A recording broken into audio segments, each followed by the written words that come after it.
Right now on CBS News Bay Area at 6:30, just take a look at this. A state of emergency has been issued for Mississippi after severe storms and tornadoes killed at least 25 people and injured dozens over the weekend.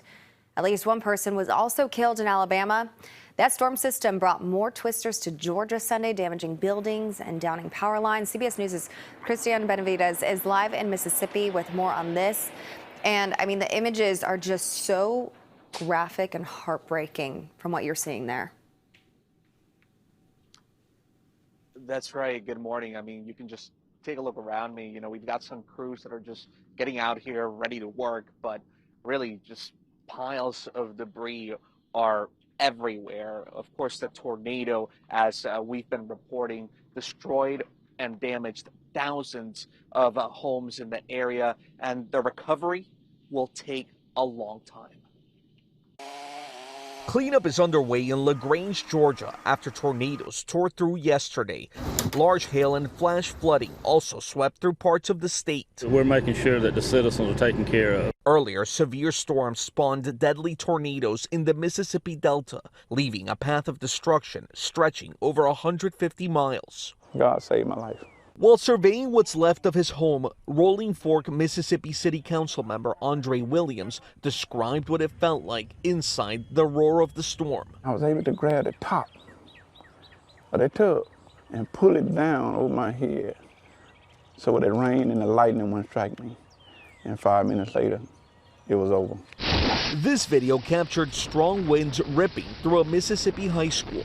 FEMA says more than 2,000 homes in Rolling Fork, Mississippi were either damaged or destroyed by the storm. Yesterday, President Biden approved a disaster declaration authorizing federal funding for some of the state's hardest hit counties. The Secretary of Homeland Security and FEMA officials toured the damage in Rolling Fork yesterday with the state's governor. The president has directed us to be here to assist the people of Mississippi. Volunteers offering food, water, and supplies are also on the ground. I knew that there was going to be help needed, so I got in and drove here. The White House says more federal aid could be added as damage assessments continue.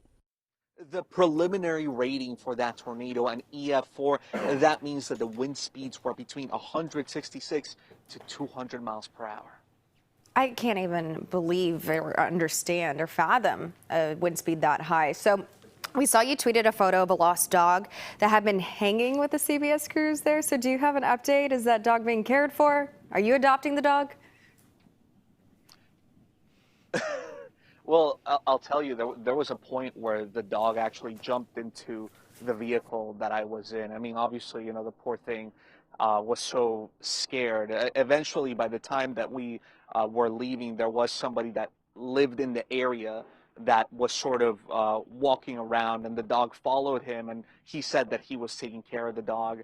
But, you know, that's not his owner, and we are still searching for the owner of that dog on social media, and we've contacted some animal rescue groups as well that are also working on reuniting that dog with his family. It was just, you know, it's just part of the reality of tragedies like this.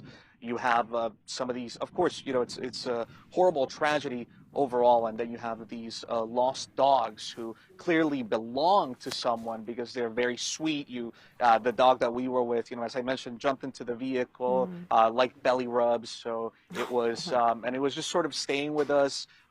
It almost felt like it was the first time the dog actually got some sleep, because we felt that it had been so frightened by everything that was happening beforehand that having us around it, because when we set up, we're up for about 10 hours or so. So that dog, you know, really, we felt that it sort of felt like it had a safe environment enough to just sort of fall asleep. Really, it seemed like for the first time since all of this happened. Obviously, it's a tragic situation, and you hear, you know, dogs barking, and we've seen a couple of them. My producer and I, as we were heading out of town, we saw another one that was just sort of stranded, walking around. So it's just the reality of what happens out here. But yeah, It just pulls at your heart. So thanks for taking care of him. And gosh, so many families are torn apart with all of this right now.